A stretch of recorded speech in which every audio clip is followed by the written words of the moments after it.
갈라디아서 6장 1절에서 5절 저랑 같이 한 목소리로 읽습니다. 형제들아, 사람이 만일 무슨 범죄한 일이 드러나거든 신령한 너희는 온유한 심령으로 그러한 자를 바로잡고 너 자신을 살펴보아 너도 시험을 받을까 두려워하라. 너희가 짐을 서로 지라. 그리하여 그리스도의 법을 성취하라. 만일 누가 아무것도 되지 못하고 된 줄로 생각하면 스스로 속임이라. 각각 자기의 일을 살피라. 그리하면 자랑할 것이 자기에게는 있어도 남에게는 있지 아니하리니 각각 자기의 짐을 질 것이라. 아멘.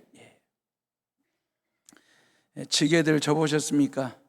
저는 중고등학교 시절에 학교 공부 끝나고 집으로 가면 논으로 밭으로 가서 부모님 일 좀 돕겠다고 일하다 보면 본의 아니게 지게를 좀 질 일이 종종 있었습니다. 무거운 짐, 많은 짐은 아니지만 제가 질 만큼만 지게에 지고 짐을 줘봤는데 지게질의 포인트는 뭐냐면 중심을 잡는 겁니다. 중심만 잡으면 지게는 질만 하거든요. 5일장 서는 날 싹을 받고 짐을 날라드리는 지게꾼, 짐꾼들을 보면서 저는 어린 시절에 컸습니다. 남자 보부상들 말입니다. 항아리라든지 대나무로 짠 대바구니, 큰 바구니들을 지게에다가 몽땅 싣고 동네 방문을 하거나 아니면 아줌마 보부상들이 머리에다가 이것저것 온갖 잡다한 다양한 일상 생활용품들 머리에 이고 어깨에 짊어지고 동네를 찾아오면 동네가 작은 장이 열렸습니다. 그럼 저는 저희 어머니 치마폭을 잡고 따라가서 보면 저희 어머니가 립스틱이나 아니면 아이샤도우 같은 거 이거 하나씩 골라가지고 입술에 발라보고 옆집 수기 엄마한테 수기야 괜찮냐 어울리냐 물어보면 지영이 엄마는 뭘 발라도 이뻐. 그러면 저희 어머니는 이제 그 립스틱 사가지고 진짜 고이고이 간직하시면서 한 번씩 입술에 립스틱을 바르시면서 사셨던 어머니 모습이 지금도 생생합니다. 보부상들은요, 지금으로 말하면 편의점 주들 있습니다. 움직이는 돌아다니는. 이건 돌아다니는 다이소와 같은 사람들이었어요. 보부상들 말입니다. 보부상이라고 하는 것은 전통사회에서 시장을 중심으로 보찜이나 등짐을 지고 행상을 하면서 생산자와 소비자를 연결해주는 중간, 교환 경제가 이루어질 수 있도록 중간 역할을 하는 전문적인 상인, 국어사전적 의미는 이렇게 되어 있어요. 보부상들은 전국 각지를 다니는 택배 기사님 같은 분들이었고 요즘으로 말하면 편의점 주들 같은 그런 분들이었습니다. 근데 이게 역사적으로 들여다보면 임진왜란이나 병인 양요 아니면 병자호란 때 보면 국가 재난 중에 있을 때 그 말입니다. 이분들은 물자를 옮기는 물자를 수송하는 아주 중요한 역할들을 했다고 그래요. 전쟁 중에는 군수 물자까지 짐으로 지고 어깨에 들쳐매고 지게에 메고 전달해 주면서 필요할 때는 전투에도 참여했던 사람들이 보부상들이었대요. 그러니까 조선시대의 상업발전과 역사의 보부상은 엄청난 큰 역할을 했다. 사회적으로 권리나 어떤 건 없었지만 사회적 책임을 잘 감당했던 보부상들, 어찌 보면 조선과 대한민국을 짊어졌던 짐꾼이고 지게꾼이었고 일꾼들이 바로 보부상들. 이분들이 있었기에 지금의 대한민국이 존재하지 않을까라는 생각 말입니다. 요즘 젊은 친구들을 보면 어깨에다가 항상 가방을 들쳐맵니다. 그 가방 속에 뭐가 있는지는 모르지만 어찌됐든 쐐기 됐든 가방을 들쳐맵니다. 우리 교인들 중에는 성경 찬송과 책을 가방 속에 넣고 어깨에 들쳐매고 교회를 다니시는 분들도 있습니다. 이러한 사람들의 모습을 볼 때 인간 이해, 인간 실존은 뭐냐면 짐꾼들이구나, 짐을 지고 사는 사람들이구나 라고 하는 인간 이해 말입니다. 짐보따리를 다들 지고 사는 존재들. 그래서 예수님이 뭐라고 말씀하셨어요? 수고하고 무거운 짐진 자들아 다 내게로 오라 내가 너희를 쉬게 하리라 말씀하셨잖아요. 예수님이 말씀하신 수고하고 무거운 짐 진 그 짐은 일상의 짐을 말하는 게 아니지요. 죄의 짐을 말합니다. 예수님이 볼 때 인간들이 지고 사는 그 죄의 짐은 너무 수고스러운, 너무너무 무거운 짐, 그 죄짐을 지고 사는 자들이요, 다 내게로 오라고, 내가 너희를 쉬게 하리라. 쉬게 하리라고 하는 말은 너희들의 삶의 무게를 느끼고 있는 그 죄의 짐을 내가, 그 말입니다. 십자가로 대신 지고 십자가 위에서 그 죄짐, 죄값을 내가 피값으로 바꾸어 너희들로 하여금 죄사함 받게 하고 하나님의 자녀 되게 하고 구원받게 할 테니, 그 말입니다. 그 죄짐을 구원의 짐으로 바꿔준다는 게 쉬게 하겠다라고 하시는 예수님의 약속이거든요. 어찌됐든 그 말입니다. 예수님의 인간이에도 인간은 어떤 실존이냐면 짐을 지고 사는 존재다라고 하는 것입니다. 짐 사이즈와 무게와 내용물이 다 다를 수 있지요.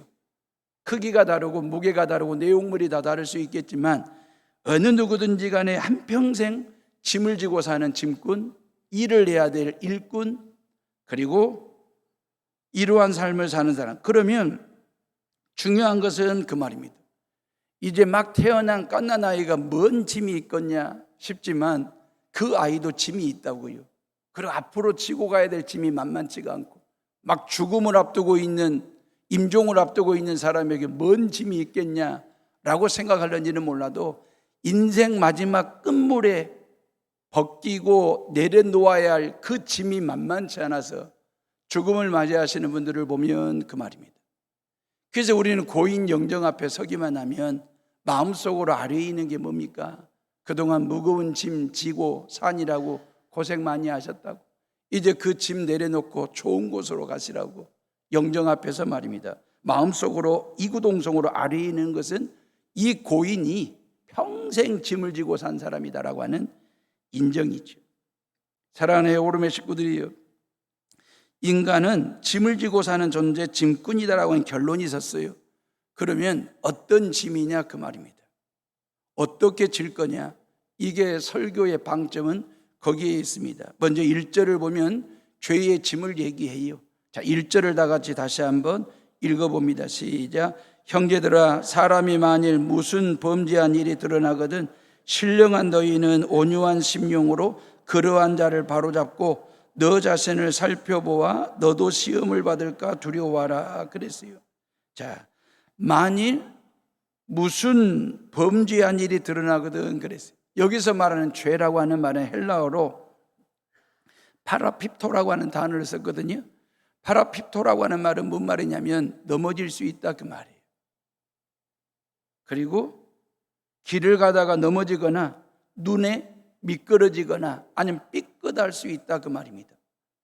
이 일에 예외가 없다는 거예요. 노인이라고 나이 드신 분들이라고 젊다고 해서 아니면 운동선수라고 해서 뭐 넘어지기를 더 넘어지고 미끄러지기를 덜 미끄러지는 것이 아니라 인간은 말입니다, 예외 없이 언제 넘어질지 언제 미끄러질지 언제 삐끗할지 아무도 모른다.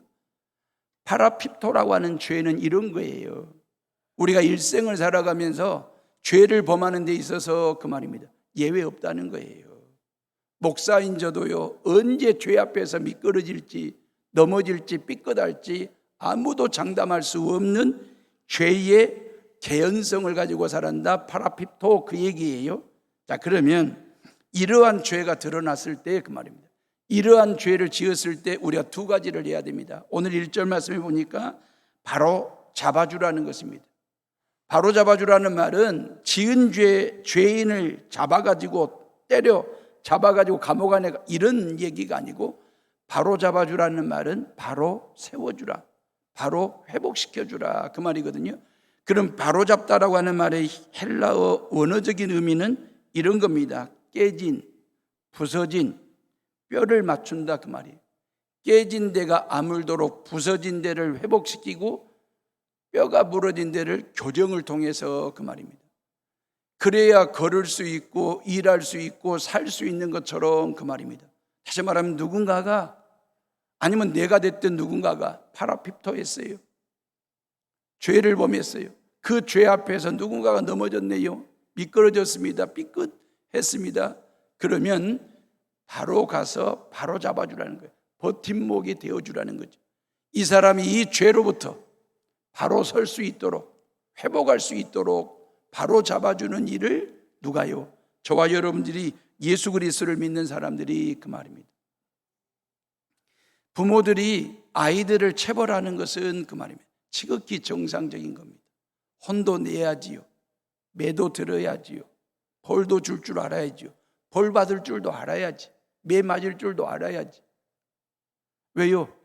부모가 때리는 매, 부모가 혼내는 체벌은 미워서가 아니고 사랑하기 때문에 바로 잡아주려고 그런 목적을 가지고 하는 거지 않습니까?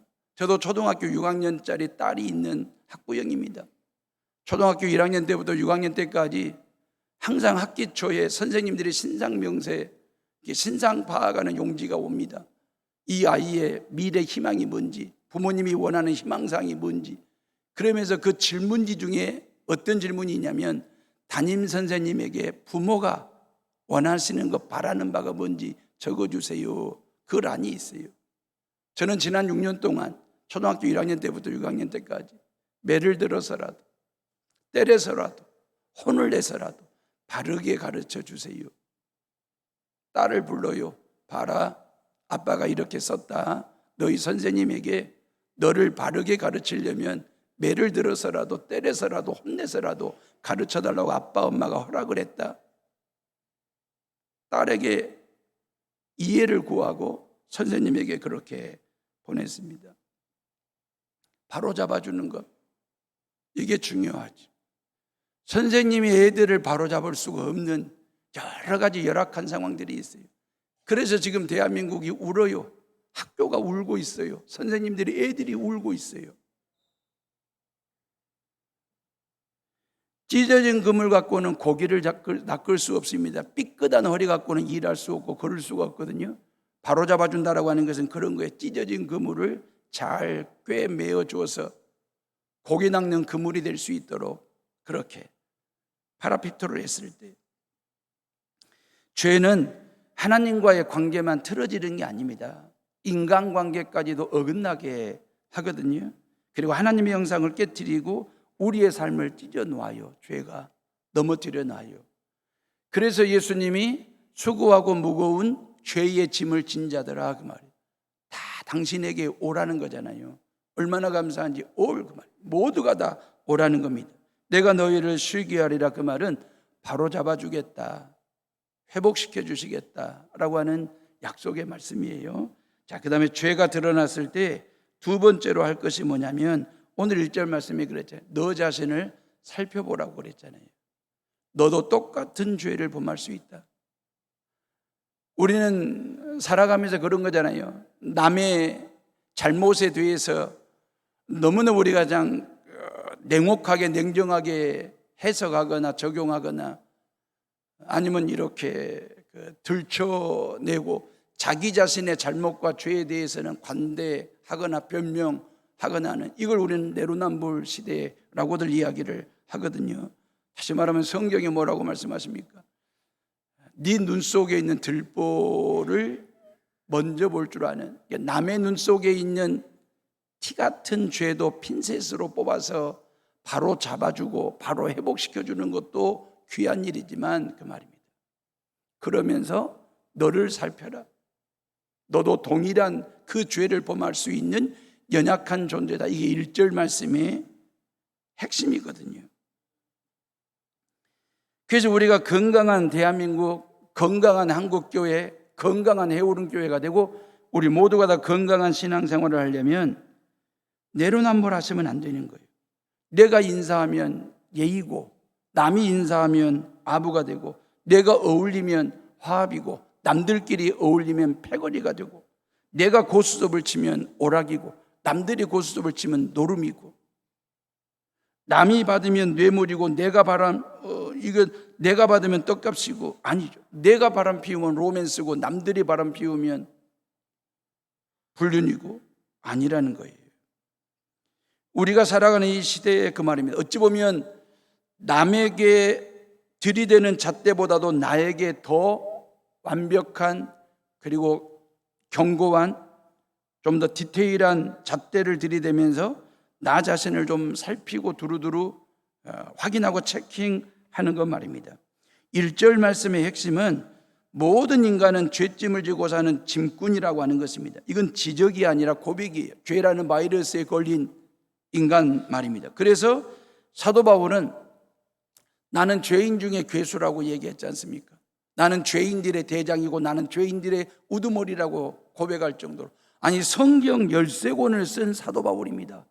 성경 13권을 쓴 목사요, 선교사요, 교회 개척자요, 복음 증거자요, 영혼 전도자인 사도 바울도 자기 자신에 대한 인간 이해가 나는 죄인 중에 괴수 우두머리 대장이라고 고백을 할 정도로, 바울 목사님이 1세기에 우리처럼 이렇게 600곡이 넘는 찬송가 책이 있었다면, 찬송가가 있었다고 한다면 사도 바울 목사님의 18번 곡이 뭐겠습니까?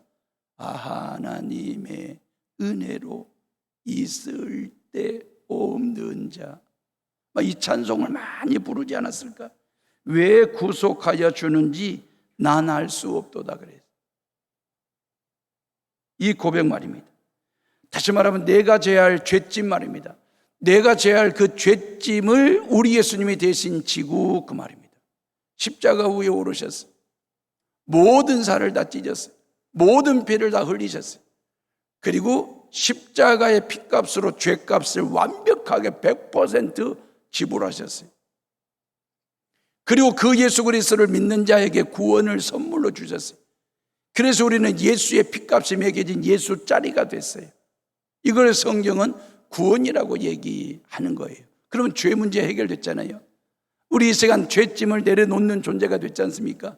그럼 죄짐을 내려놓음과 동시에 우리가 져야 할 일상의 짐들이 있다 그 말이에요. 2절 말씀 봐보세요. 우리 다 같이 2절을 읽어봅니다. 시작. 너희가 짐을 서로 지라 그리하여 그리스도의 법을 성취하라. 그래서 너희가 짐을 서로 지래요.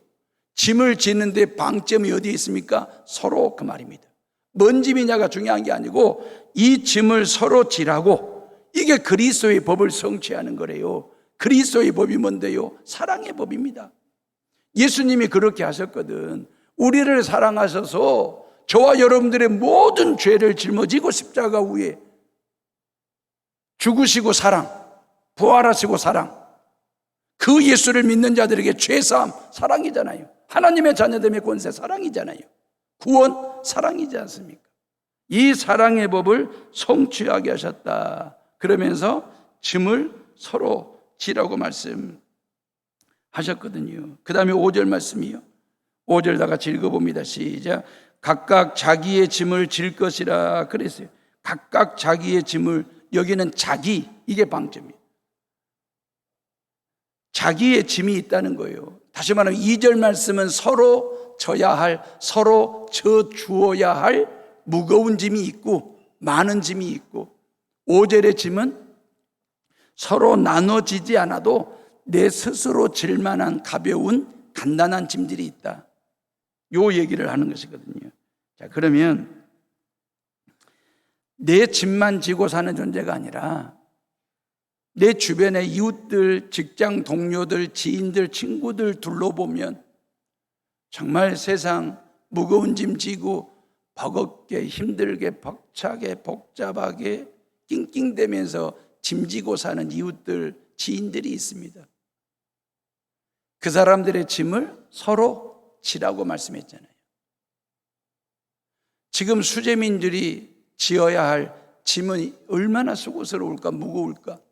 후쿠시마 핵처리 오염수 방류가 됐을 때 평생 수산업을 종사하셨던 이분들의 수고가 얼마나 클까. 지금 학교에서 일어나는 여러 가지 학폭을 비롯해서 선생님의 자살에 이르기까지 대한민국에 지금 울고 있습니다. 대한민국이 지금 몹시 아파합니다. 이러한 때에 그 말입니다. 서로가 서로를 바라보면서 말 한마디라도 따뜻하게, 얼굴 표정 하나라도 온화하게, 인자하게, 덕스럽게, 너그럽게 표정 건네고 말 한마디 건네는 것이 얼마나 서로에게 위로가 되고 힘이 될 것인가. 라는 생각 말입니다. 고통 분담할 때이지 않습니까? 지금은 대한민국 국민은 세계적으로 우수한 민족입니다. 그리고 이 어려움을 같이 더불어 나눌 줄 아는 너그럽고 인자한 민족성을 가진 심성 좋은 대한민국 국민들입니다. 그래서 우리가 고인의 영정사진 앞에서 마음속으로 아래에 있는 게 뭡니까? 지금까지 무거운 짐을 지고 산이라고 고생하셨다고. 그 고백 속에 뭐가 있습니까? 고인을 향하여 당신은 평생 당신 짐만 졌지 그게 아니지 않습니까? 이 고인을 뵐 때, 영정사진으로 뵐 때 이 고인은 평생을 사시면서 당신 짐도 졌지만 남의 짐까지 내 짐처럼 져줬던 섬김과 희생의 삶이 있기 때문에 존중의 맛으로, 존중의 예를 갖추어서 그렇게 마음속으로 아뢰이는 것 말입니다. 서로 져야 될, 서로 져 주어야 할 짐이 있다. 5절에 있는 말씀, 각각 자기의 짐을 지라. 자기의 방점이 있습니다. 자기 짐은 자기가 지라는 것입니다. 남에게 지우지 말고. 부부간에도 서로 져야 할, 그 부부가 같이 동시에 져야 할 짐이 있고, 남편 스스로가 져야 할, 아내 스스로가 져야 될, 부모와 자식 간에도, 교회도 마찬가지입니다. 목사가 스스로 져야 할 질만한 짐이 있고요, 여러분들 각자가 져야 할 짐들이 있습니다. 그리고 온 성도들이 같이 지어야 할 짐은 비전 캠프와 같은 전교인 행사들, 이러한 큰 행사들 말입니다. 어찌 보면 서로 짐을 지라는 말과 자기의 짐을 지라는 말을 떼어놓고 보면 모순처럼 안 들립니다. 근데 이 말을 묶어보고 엮으려고 하면 모순처럼 들려요.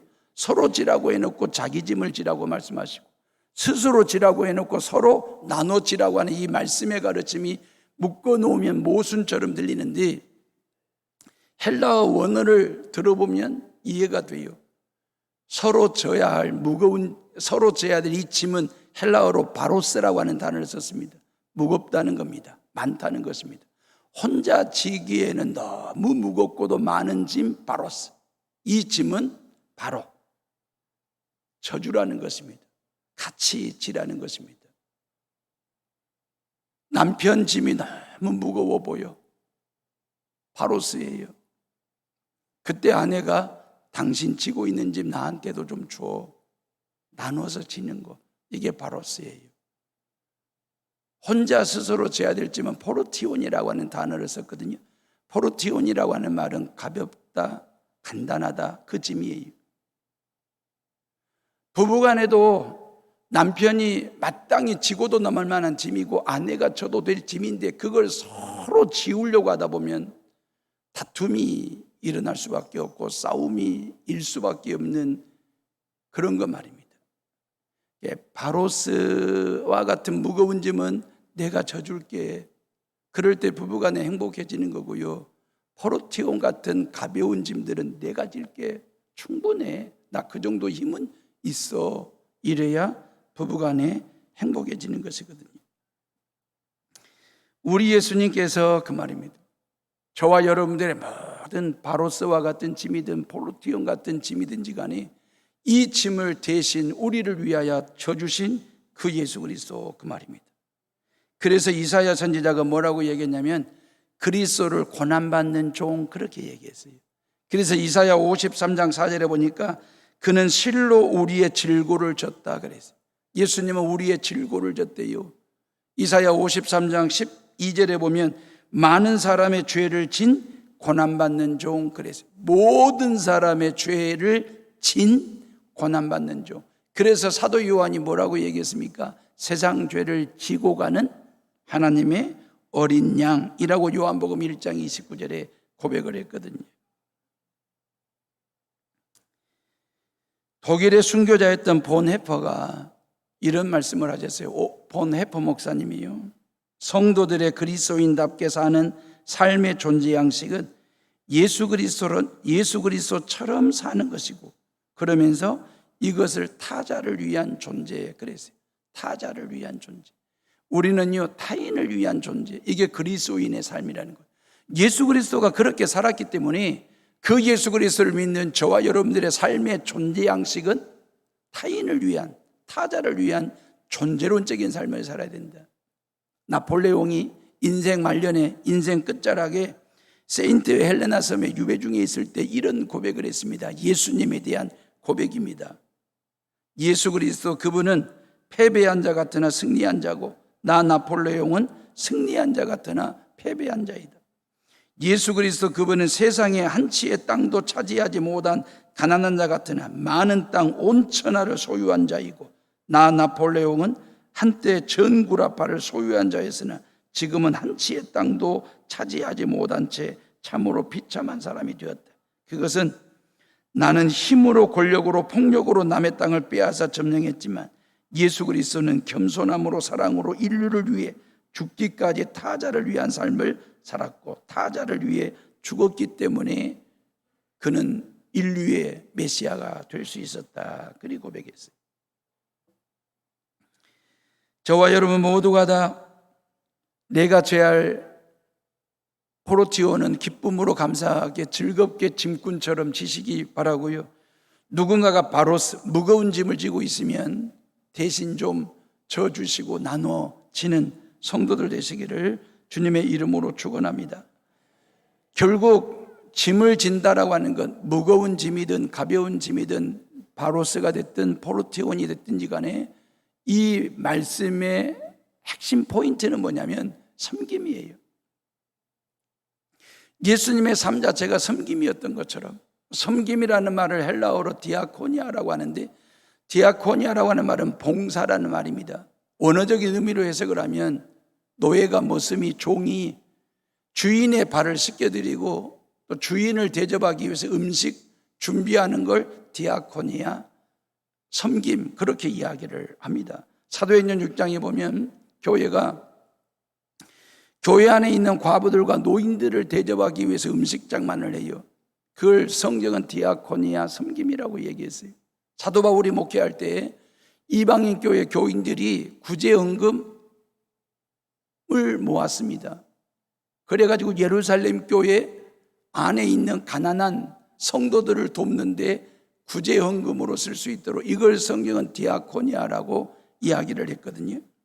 예수님은 당신의 십자가 죽음까지도 디아코니아로, 섬김으로 해석을 하셨어요. 마가복음 10장 45절에 보면 내가 세상에 온 것은 섬김을 받으려 함이 아니라 섬기러 왔다. 예수님이 어떻게 우리를 섬기셨습니까? 죄인들을 십자가 죽음과 부활을 통해서 섬기셨잖아요. 다시 말하면 예수님의 십자가 죽음은 섬김이래요. 디아코니아라는 거예요. 철저하게 죄인들의 죄 문제, 죄값을 지불하시기 위해서 예수님이, 그 섬김이 구원의 열매를 맺었고 저와 여러분들이 열매가 됐지 않습니까? 그래서 예수님도 성경도 섬김을 강조하고 있고, 왜냐하면 섬김은 반드시 구원으로 나타나기 때문에 그렇습니다. 구원까지 가게 하는 동력이 어디에서 나오느냐? 디아코니아, 섬김에서 나오기 때문에 그렇습니다. 그래서 교회의 생명력은 어디에 있냐면 섬김에 있습니다. 성도의 멋스러움이 어디에 있냐면 섬김에 있다, 그 말이에요. 자, 그렇다면 뭘로 섬겨야 되는지 이 이야기만 몇 가지 잠깐 하고 마치겠습니다. 섬김은 이렇게 하셔야 돼요. 섬김에는 정신이 들어있어야 됩니다. 정신, 얼이 들어있어야 된다, 그 말이에요. 섬김 속에 정신이 있어야 돼요. 얼 있어야 돼요. 근데 그 정신이 내 정신이 아니고 예수 정신이 있어야 돼요. 예수 정신을 가지고 섬길 때에 진정한 섬김이 있고 감동 있는 섬김이 되고 아름다움이 끝까지 가는 섬김이 되는 것입니다. 가룟 유다요, 얼마나 잘 섬겼습니까? 예수님을. 그 신임을 받았지 않습니까? 인정을 받았지 않습니까? 그래서 12명의 제자 중에 세무 공무원이 있음에도 불구하고 예수님은 돈꾀를 누구에게 맡겼습니까? 가룟 유다에게 맡겼거든요. 그만큼 성실하게 섬기니까. 근데 결국 야심이 나오지 않습니까? 예수님이 왕 되면 높은 자리에 올라가고자 하는, 근데 그 예수님이 십자가에 죽는다고 하니까 결국 예수님을 배신하고 떠나지 않습니까? 그 섬김 속에 뭐가 없었어요? 정신이 없었어요. 예수의 정신이. 우리가 섬긴다 할 때 예수의 정신을 가지고 섬길 때에 끝까지 아름다움이 있고 덕을 끼치게 됩니다. 섬김은 물질로도 해야 되거든요. 정신이 담긴 섬김도 필요하고 물질이 담긴 섬김도 필요합니다. 정신은 예수님의 정신으로 섬기면 되고요. 섬김은, 그리고 물질은, 재화는요, 예수님이 주신 것 가지고 섬기는 것이거든요. 말로만 정신으로만 섬기는 게 아니라 몸을 들이고 물질을 들여서 섬기는 것 말입니다. 사랑하는 에어오름의 식구들이 전국 청소년 초청 비전 캠프를 하는 목적은 섬기는 데 있습니다. 서로 짐을 지는 예수의 정신을 가지고 작은 교회, 농어촌 교회, 상가에 있는 그 작은 교회 학생들을 섬기고자 비전 캠프를 하는 것이거든요. 해오른 교회가 교회 사이즈가 좀, 건물 사이즈가 좀 있고 교인 수가 좀 더 모이고 재정 능력도 좀 되고, 그래서 비전 캠프를 한다. 그러면 해오른 교회는 진짜 교만한 교회입니다. 다음 주에 우리 학생들까지 포함해서 한 400명이 여기서 2박 3일 동안 먹고 자고 은혜 받는 비전 캠프를 할 텐데, 저를 비롯해서 그 어떤 누구라도 우리 해오른 교회 교인 중에 누구라도 가오를 잡는다든지 폼을 잡는다든지 생색을 낸다든지 그러면 하나님은 절대로 은혜 주지 않습니다. 부산이나 울산이나 완도나 익산을 비롯해서 15개 지역에서 모이는 학생들에게 그 어떤 감동도 감격도 주지를 못할 수 있어요. 우리가 가오를 잡으면, 폼 잡으면 오히려 애들에게 생채기만 할 거요, 상처만 줘서 보낼 수도 있습니다. 38개 교회가 모이는데 38개 교회 중에 건물 사이즈로 보면 우리 해오른 교회가 제일 큽니다. 교인 수도 제일 많이 모이는 교회입니다. 근데 재정은요, 우리 교회가 제일 어려운 38개 교회 중에서 38개 교회 중에 빚을 지고 있는 교회가 몇 개 교회나 있을까? 저의 내피셜입니다. 제가 몇몇 교회 확인도 했고 빚 지고 있는 교회가 없습니다. 아니, 빚을 지고 있어도 우리 교회만큼 빚진 교회가 아닙니다. 나주 혁신도시에서 제 동기 목사가 애기들 4명 데리고 비전 캠프 참여합니다. 제가 조심스럽게 물었습니다. 나주 혁신도시에서 개척할 정도라면 빚 없냐 물었더니 교인들 중에 2억 5천도 헌금하시고 1억씩 헌금하신 분들이 꽤 있어가지고 빚 없이 교회 개척했다는 거예요. 그러면 우리 교회는 빚이 있습니다. 그럼에도 불구하고 13년 동안 3년 주기로 비전 캠프를 해왔습니다. 올해 4차, 4번째 합니다. 이유가 뭐냐 그 말이에요. 이유가 뭡니까? 신앙은 돈이 아니라 사람입니다. 저는 이 믿음이 있습니다. 신앙은 돈이 아닙니다. 사람입니다. 예수님이 이 땅에 오셔서 돈 버는 방법 가르쳐 주려고 오신 분이 아니고, 여러분들이 예수 그리스도를 믿는 목적이 돈 버는 방법 배우려고 믿는 게 아니지 않습니까? 예수님이 우리 가운데 인간의 몸을 입고 오신 이유는 사람답게 사는 방법, 건강한 사람 키우고 건강한 사람 세우기 위해서 예수님이 우리 가운데 인간의 몸을 입고 오신 이유이지 않습니까? 우리가 예수 그리스도를 믿는 목적이 돈 좀 모아보겠다고, 돈 좀 벌어보겠다고 바둥바둥 살아가는 그런 인생살이 하려고 예수 그리스도를 믿는 게 아니고, 목숨까지 내놓으신 예수님처럼 그렇게 살아보겠다는 거 아니겠습니까? 목숨까지 죄인들을 위해서 아낌없이 목숨 주신 그 예수 그리스도처럼 나도 타자를 위한 존재로, 타인을 위한 존재로 살아보기 위해서 예수 믿는 것. 진정한 복은 돈을 키우는 것이 아니라 사람을 키우는 것입니다. 돈을 불리는 것이 아니라 사람을 제대로 세우는 것, 이게 진정한 복입니다. 여러분들이 모아준 통닭까지 해서 한 2,700만 원짜리 비전 캠프입니다. 이거 예수짜리 비전 캠프거든요. 즐겁게 짐을 지자 그 말입니다. 사명으로 알고 짐을 지자 그 말입니다. 이 일이 어느 누구도 주방에서 점심, 저녁 준비하면서 이 본당에서 모든 행사를 진행하는 데 있어서 이 일이 어느 누구 한 사람에게도 짐스러운 일이 아니라 복스러운 일이 되도록, 그래서 덕스러운 일이 될 수 있도록 모든 학생들이 은혜 받고 모든 학생들이 성령을 체험하고 예수님을 인격적으로 만나서 앞으로 한국교회와 대한민국을 책임지고 나아갈 영적 지도력을 갖춘 아이들로 키우고 세우는 일에 우리 교회가 일조한다면, 조금이라도 보탬이 된다고 한다면 그런 겸손한 마음 가지고 섬기는 것 말입니다. 지난주에 이번 비전 캠프 때 화장실 청소나 불침번호로 아니면 치킨 기부하는 일로 섬기겠다고 신청하신 분들이 꽤나 많았습니다. 이름 석자가 이렇게 감동을 줄 수 있을까라는 생각 말입니다. 웹툰 작가로 그림을 그리는 청년이 2004년 12월에 우리 교회에 등록을 했습니다. 여자 청년이었는데 웹툰 작가였거든요. 열심히 신앙생활하다가 17년 2월에 결혼을 하고 남편 따라 군산으로 이사간 자매입니다. 그때 누나가 우리 교회에 나올 때 남동생이 같이 누나 따라 교회에 나와서 누나는 군산으로 이사가고 남동생은 지금도 우리 교회를 잘 다니고 있습니다. 통닭 기부자 명단에 보니까 이 청년 이름이 있더라고요. 3마리로 해놨어요. 그래서 제가 수요일 날 전화를 한번 드렸지요. 우리 청년에게. 화양면 출신 청년인데 통닭 기부해줘서 고맙다고 그랬더니 그 청년이 저에게 어린 시절에 시골에서 살 때 후라이 통닭 실컷 먹어보는 게 소원이었는데 이번 비전 캠프 때 애들 통닭 먹인다고 하니까 그 어린 시절이 생각나서 통닭 쏘게 됐다고, 너무 고맙다고, 감사하다고.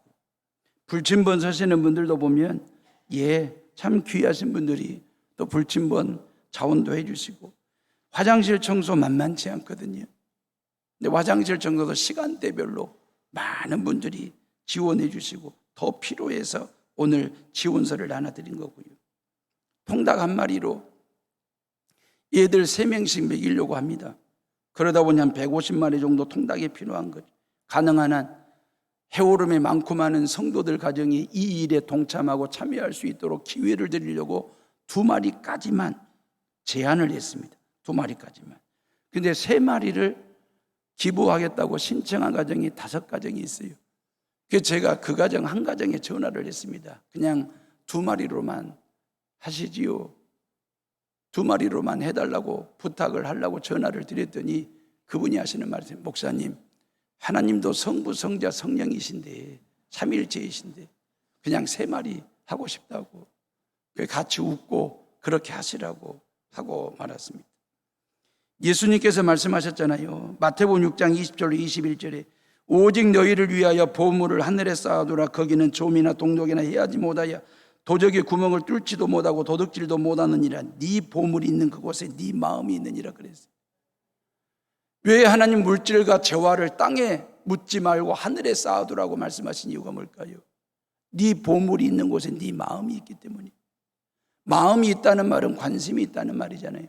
관심이 있다는 말은 사랑한다는 말이잖아요.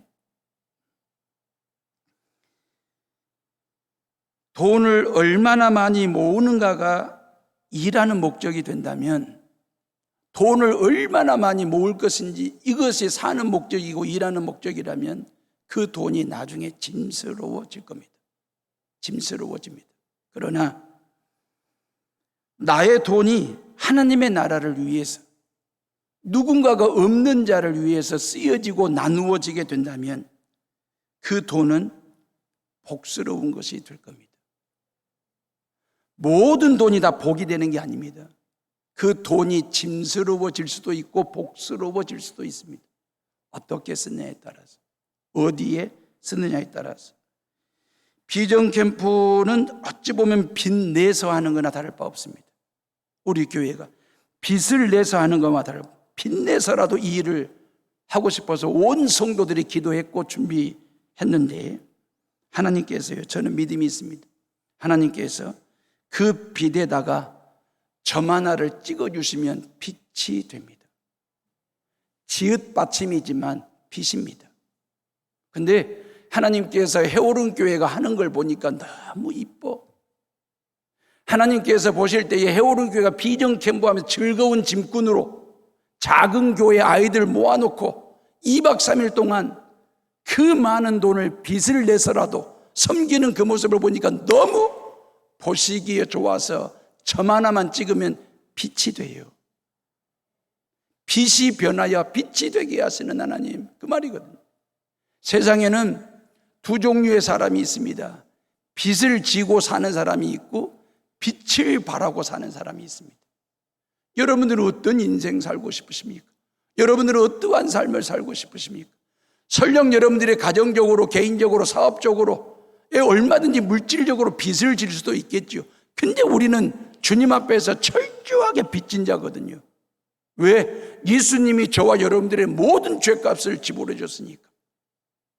평생 빚진 자인데 그 저와 여러분들이 예수님 앞에 나와 예수님을 하나님의 아들로 믿고 고백하는 순간에 점 하나를 찍음과 동시에 우리 앞에 빛이 열리게 됐습니다. 하나님이 저와 여러분들 가시는 길에 가로등이 되어주셨어요. 이 하나님의 말씀이 내 발의 등이 되고 내 길에 빛이 되어서 우리가 가는데 부족함이 없도록 환하게 빛이 되어주시는 그 하나님의 놀라우신 사랑 앞에 그 말입니다. 빛을 지고 사는 사람이 아니라 빛을 바라고 사는 삶을 사십시오. 하나님께서 여러분들의 인생에 점 하나 찍어서 진짜 해오른 교회 교인들은 어디를 가도 빛이 나더라. 얼굴에 빛이 나고 말에 빛이 나고 삶에 빛이 나더라. 그냥 빛에 쪼달려가지고 눌려 사는 존재가 아니라 하나님이 그때그때마다 점 하나 찍어서 세상에 소금으로 빛으로 살 수 있도록 인도하시고 축복하시는 놀라운 하나님의 은혜, 그 말입니다.